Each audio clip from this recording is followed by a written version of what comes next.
I want to talk to you about Alice because she has gone on the most incredible journey since we met her in the beginning. How has it been for you to really get to play such a layered character?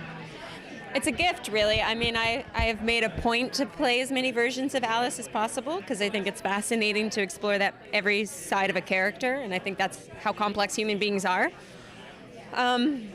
The struggle is always to keep the through line of who the soul of this character is, and it's actually not a struggle. I know exactly who Alice is, no matter what situation is thrown at her, but I don't know, it's my favorite part about my job with her is that they've given me that opportunity to change her up so much, and this year I'm changed her up yet again, so it's, even if it's subtle, I don't know, it's fun. Yeah, what can you tell us about the new Alice this season? No memories? Oh, she has memories. She has memories. Everyone else has no memories, locked She's the up. only one with memories. Yeah, I remember, I was there. Alice this season, I mean, we pick up where we left off, so she's in library jail, and she's feeling terrible and regretting what she did, even though I still think she did the right thing, but nobody else seems to think that. It's kind of a redemption story for her this season, trying to save everybody, save herself, and hopefully redeem herself in the eyes of all of her friends. I don't know, she's kind of starting at ground zero right now.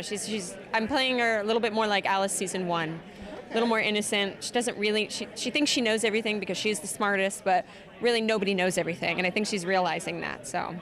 How long is she staying in library jail? I don't want to give an exact estimate of time, but a good amount of time in the beginning, yeah. Okay. Yeah. But she does eventually get out.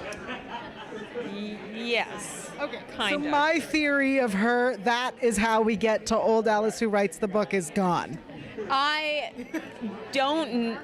can't figure that story out on my own. I don't know where that one's going, honestly.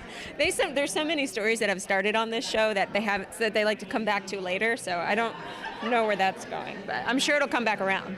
Have you talked to the writers a bit and been like, you guys are bringing this back, like you guys know what you're doing? Yeah, I have, but they don't tell us anything, so.